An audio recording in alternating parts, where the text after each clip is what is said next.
In 1985, 15-year-old Christy left her home to buy a chocolate bar and never returned. A half-eaten piece of candy left on the grass was the sole evidence of a perfect, witness-free crime.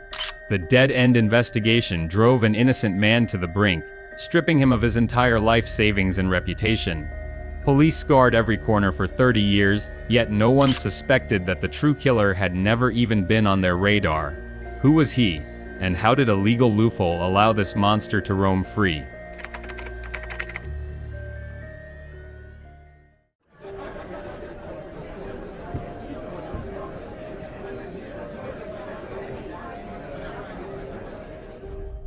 Glen Ellen, Illinois in the summer of 1985 was the epitome of Midwestern suburban tranquility. It was the kind of community where doors were left unlocked and children roamed the neighborhoods freely until the streetlights flickered on. At the heart of this idyllic town was 15-year-old Christy Wesselman. She was a bright, popular, and incredibly sweet-natured teenager, actively involved in sports and proudly serving as the vice president of her class. She had a vibrant spirit and shared a deeply loving, close-knit relationship with her family. Sunday, July 21 was meant to be a perfectly ordinary and relaxing day. Christy and her mother had planned a cozy mother-daughter afternoon, looking forward to spending hours lounging in their living room to watch a marathon of old movies. Just as they were getting settled, Christy had a sudden craving for a snack. She decided to take a quick walk to the local Jewel supermarket to buy a soda and a chocolate bar to share. The store was only a few blocks away, a brief walk she had taken safely countless times before. As she headed for the door, her mother called out warmly from inside the house, "Be careful, princess. I love you." Christy flashed a smile and cheerfully replied, "I'm just running to Jewel to grab a chocolate bar and I'll be right back." "Go ahead and pick out a movie first!" The front door clicked shut. Neither of them knew that this entirely mundane exchange would be their final goodbye. July 21st, 1985 will haunt me forever. My daughter Christy and I were going to watch old movies and relax at home. I asked Christy to go to the store to buy a candy bar before we settled in. I watched her go out the door and said, "Be careful, princess, I love you." Little did I know that those were the last words I would ever say to my daughter. Our lives were changed forever on that date. Christy had been killed. Her body was found the next morning. And this was the beginning of our nightmare. When minutes stretched into hours and Christy failed to return, a creeping dread settled over her home. The frantic search that began that evening tragically ended the following day. Police officers, retracing her likely route, decided to check a popular shortcut, a narrow, well-worn dirt path cutting through a vacant field of tall grass that local kids frequently used to walk to the shopping plaza. There, pulled just a few yards off the trail and hidden by the dense summer overgrowth, they found Christy's lifeless body. That went unsolved for 32 years. This is where the narrative shifts from a heartbreaking suburban tragedy to a deeply chilling paradox. When investigators examined the crime scene, they were immediately confronted with a baffling array of blind spots and terrifying logical questions. Christy had been subjected to an unspeakably brutal assault. She was stabbed 8 times and physically violated. Yet, the geography of this horrific violence defies all logic. The crime scene was not isolated in some remote, desolate wilderness. It was nestled right on the edge of a busy residential area. The spot where she was ambushed was a mere 60 yards away from an operating gas station where an attendant was working a full shift.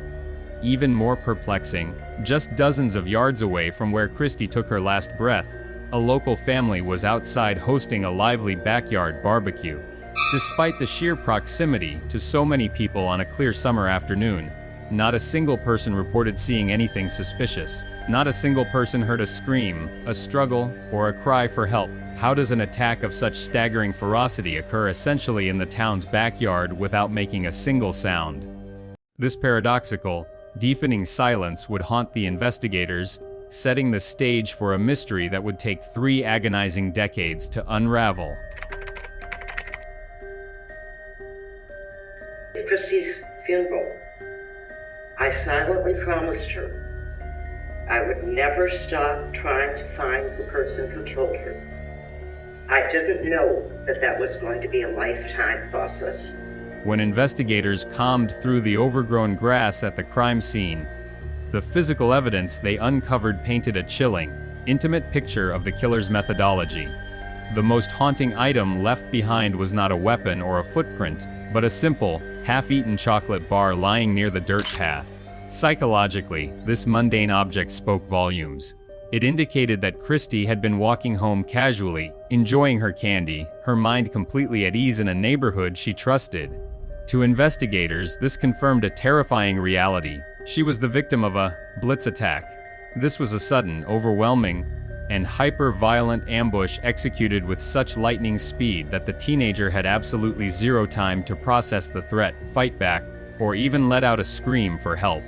Adding to the mystery of the scene was a glaring absence on the victim's body. Christy's family noted that the teenager had left the house wearing a cherished pearl ring on her finger, but the jewelry was nowhere to be found. This missing item raised deeply disturbing questions about the perpetrator's profile and psychology. Did the attacker steal the ring merely to pawn it for quick cash, or did it represent something much darker? In the realm of criminal profiling, taking a piece of personal jewelry often acts as a morbid trophy, a psychological signature frequently utilized by serial offenders who keep physical tokens to mentally relive their crimes long after the act. The most crucial piece of evidence, however, was biological. The medical examiner successfully collected the perpetrator's seminal fluid from the victim's body. Today, discovering the killer's DNA at a crime scene would essentially mean an open and shut case.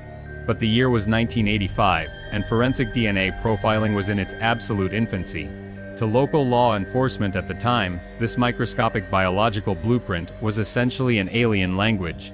They literally held the precise, irrefutable identity of the monster in their hands, yet humanity completely lacked the scientific dictionary required to translate it. The sample was carefully preserved and stored away in an evidence locker, a silent witness condemned to wait in the dark for years until technology could finally catch up. Left with no immediate scientific answers, the detectives were forced to rely heavily on behavioral profiling and geographic logic. Standing at the crime scene, analyzing the dense terrain and the sheer stealth required to pull off such an attack entirely unnoticed, investigators formed a rigid hypothesis. They deduced that the killer absolutely had to be a local resident. He had to be a predator intimately familiar with the neighborhood's daily rhythms, the exact blind spots of this specific, hidden shortcut, and the routines of the local children. With that profile firmly cemented in their minds, the police pivoted their entire investigation toward the immediate community. The grueling process of scrutinizing every man in the surrounding neighborhood had officially begun, setting the stage for a tragic, tunnel-visioned misdirection.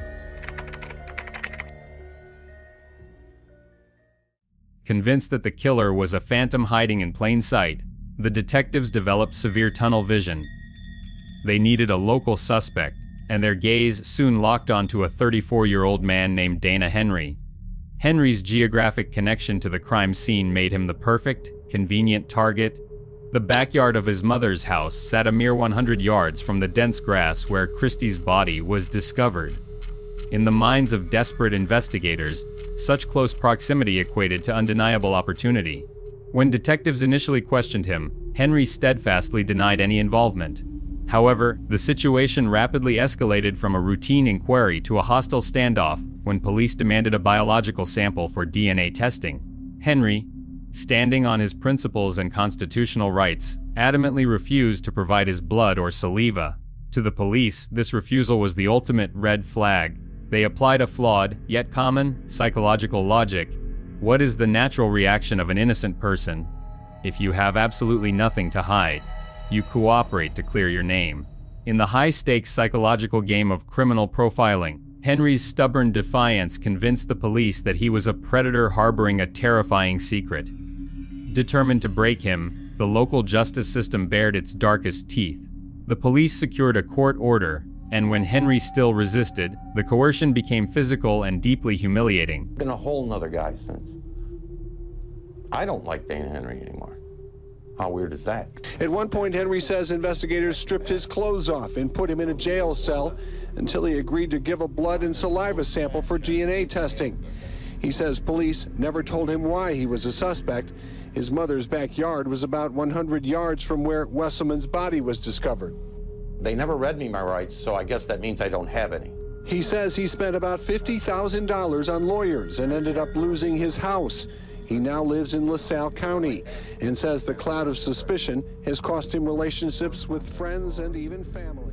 Eventually, broken by the immense psychological pressure and the sheer degradation of being held in a jail cell completely naked, Henry reluctantly surrendered his DNA.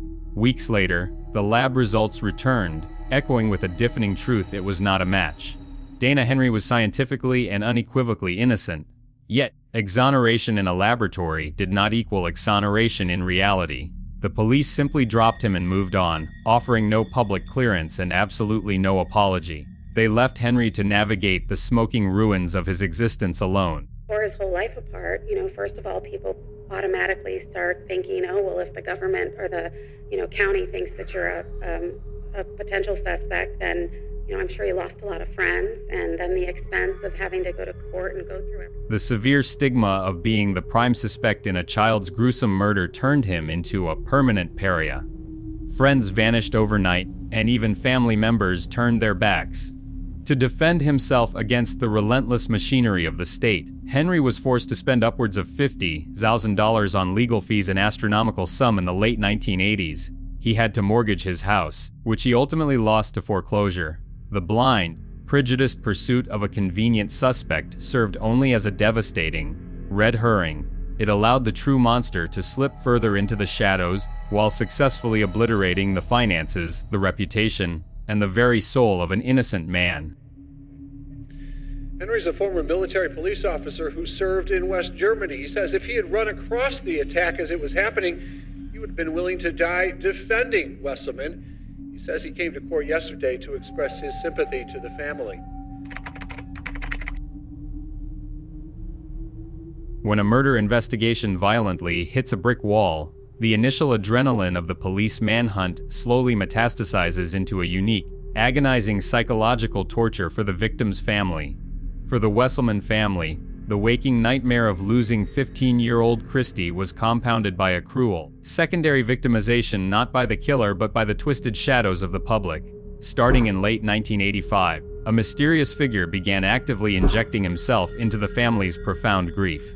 An anonymous man, later identified as Willis Wilson, relentlessly bombarded Christy's relatives with supposedly confidential tips and fabricated leads regarding the murderer's true identity.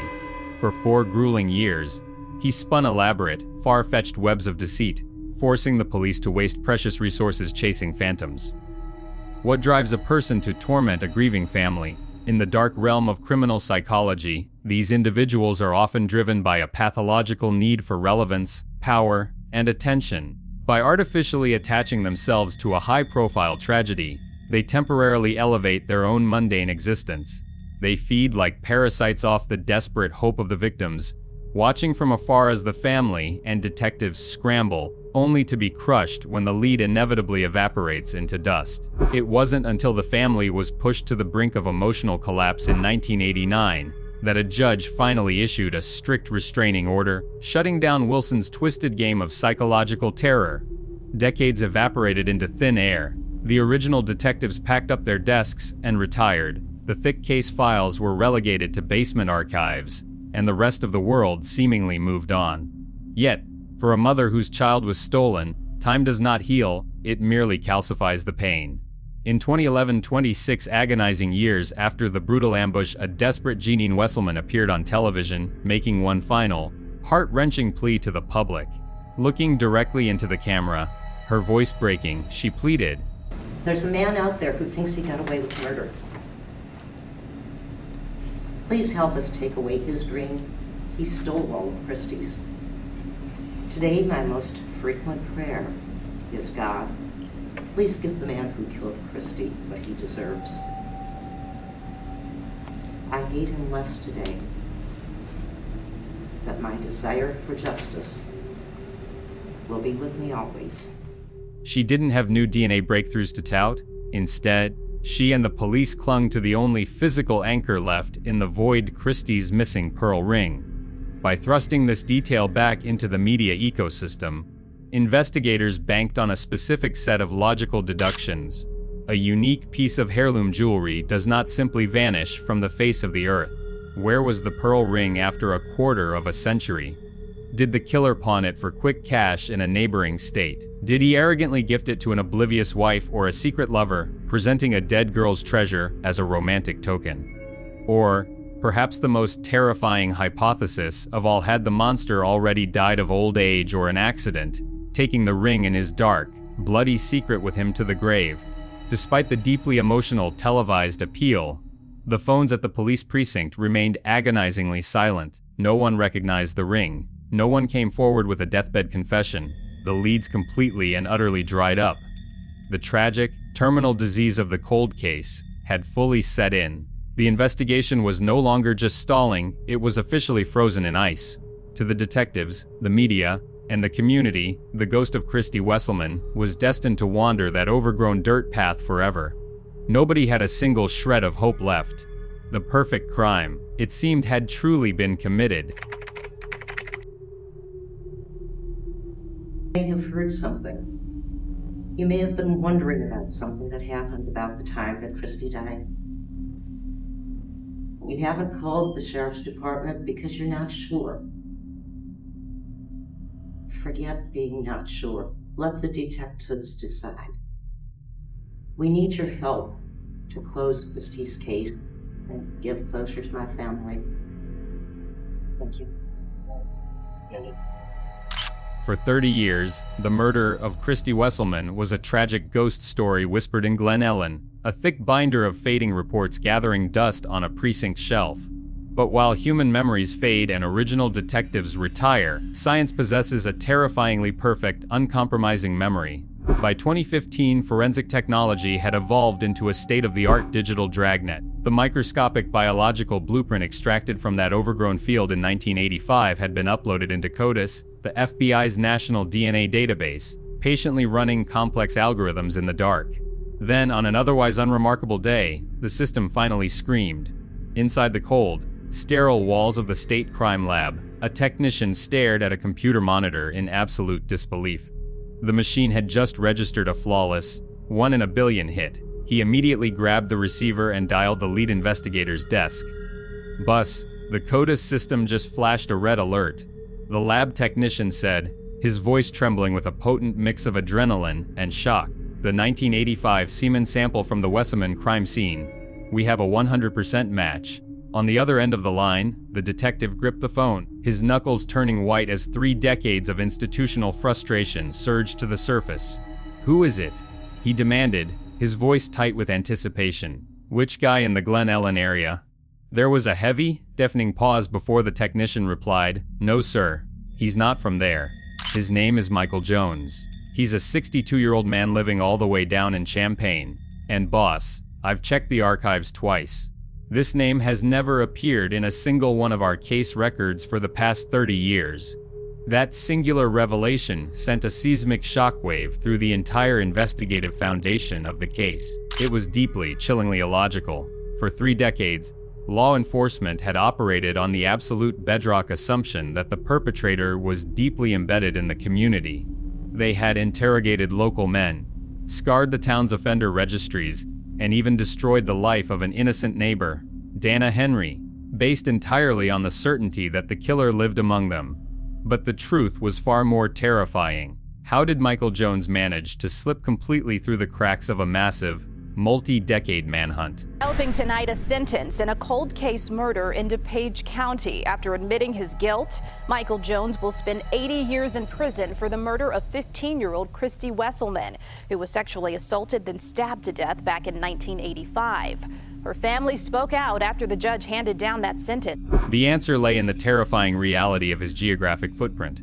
Champaign, Illinois, was located approximately 150 miles south of Glen Ellen. Jones had absolutely no ties to Christy's neighborhood, no local friends, and no reason to be on any detective's radar. Investigators soon uncovered that Jones was an avid motorcyclist who frequently took long, solitary road trips across the state to visit relatives in Chicago.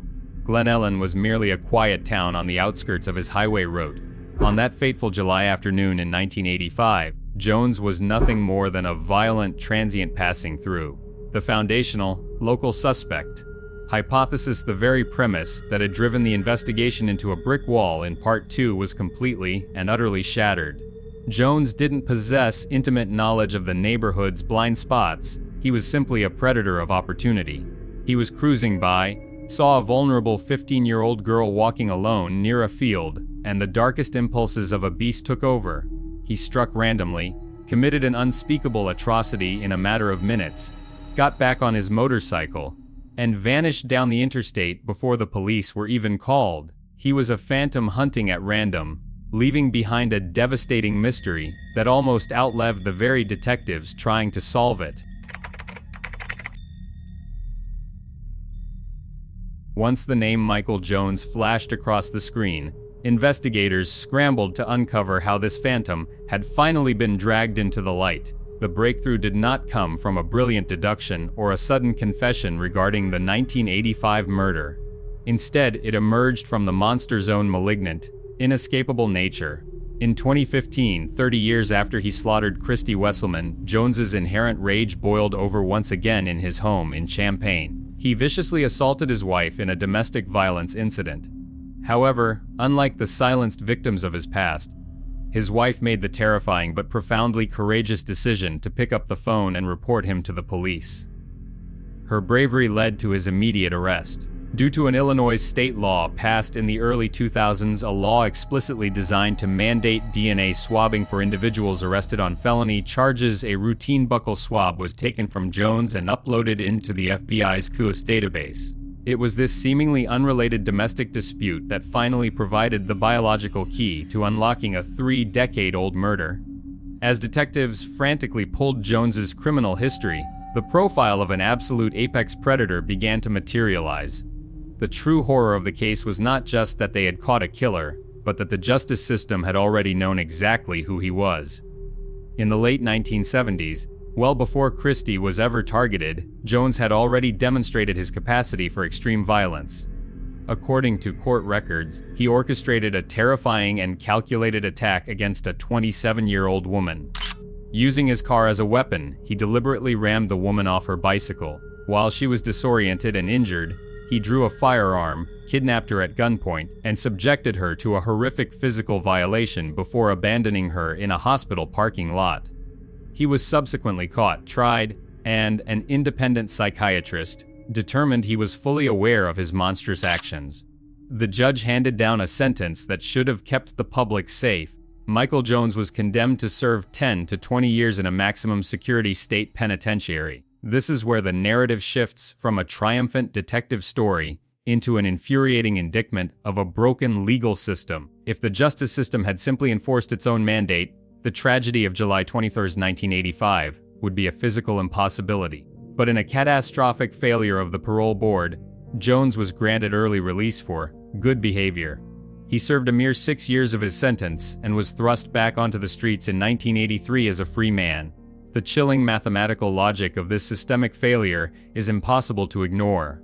Jones was released 2 years before he crossed paths with Christy. If the parole board had not shown inexplicable leniency to an armed, predatory rapist, if 10 to 20 years had actually meant a minimum of a decade behind bars, Michael Jones would have been sitting in a locked concrete cell on that fateful summer afternoon. He would never have been riding his motorcycle through Glen Ellen. Christy Wesselman would have walked to the Jewel supermarket, bought her chocolate bar, and walked safely back to her living room to watch movies with her mother. The sickening reality that hung over the police precinct was that Christy's death was not just a random tragedy. It was a directly preventable consequence of a legal loophole that prioritized a monster's freedom over a child's life. The resolution of the Christy Wesselman murder offers a profound, devastating reflection on the flawed mechanics of justice. When Michael Jones finally stood before a judge in 2018, The courtroom air was thick with a grief that had fermented for 33 agonizing years. But deeply intertwined with that sorrow was an undeniable, burning fury directed at the legal system itself. The 1983 parole board, blinded by bureaucratic checkboxes and superficial markers of good behavior, had unchained a violent apex predator after he served a mere 6 years for an armed kidnapping and unspeakable violence. In their reckless pursuit of leniency, the justice system had inadvertently drafted and signed a death warrant for an innocent 15-year-old girl. They traded a monster's freedom for a child's future. This time, however, the court ensured there would be no loopholes, no leniency, and absolutely no escape. At the 2018 sentencing, the judge looked down at the killer and delivered a crushing, uncompromising verdict: 80 years in a maximum security state penitentiary. While the law might not have explicitly labeled it a life sentence without the possibility of parole, the stark mathematics of the ruling guaranteed exactly that. Michael Jones's earliest eligibility for a parole hearing will arrive in the year 2095, at which point he would be an astonishing 142 years old. It was, in every practical sense, a biological death penalty. He is condemned to rot within a concrete cage, destined to draw his final breath surrounded by cold steel, as the heavy prison doors slammed shut on Michael Jones forever. The 3-decade saga left behind 3 echoing lessons that continue to serve as a stark warning for modern criminology. First, it is a chilling reminder to never judge a suspect based on emotional bias or circumstantial convenience. The complete destruction of Dana Henry, an innocent neighbor driven to financial ruin, public humiliation, and profound psychological trauma simply because he lived nearby and asserted his constitutional rights, proves that police tunnel vision and coercive interrogations are the true enemies of justice. Second, the case stands as a monumental testament to the absolute, inescapable power of forensic DNA. A predator might successfully outrun detectives, cross state lines, and blend seamlessly into normal society for decades. But science possesses an infallible, unforgiving memory. A microscopic trace of biological evidence left in the summer grass was powerful enough to reach across time and drag a monster into the light. Finally, it teaches us that while justice can be excruciatingly slow, agonizingly delayed by human error and technological limitations, it does not forget anyone. Yet, despite the ultimate triumph of science and the finality of the judge's gavel, there is a profoundly bitter aftertaste to this victory. Justice provides closure, but it does not rewind the clock. The narrative concludes not in the triumphant halls of a courthouse, but in the quiet, solemn grounds of St. Michael's Cemetery. Beneath the rustling leaves, a fresh bouquet of brightly colored flowers is gently laid against a weathered headstone. The monster has finally been erased from society, but beneath the earth, a mother's little princess remains forever 15, resting in peace at the end of a long,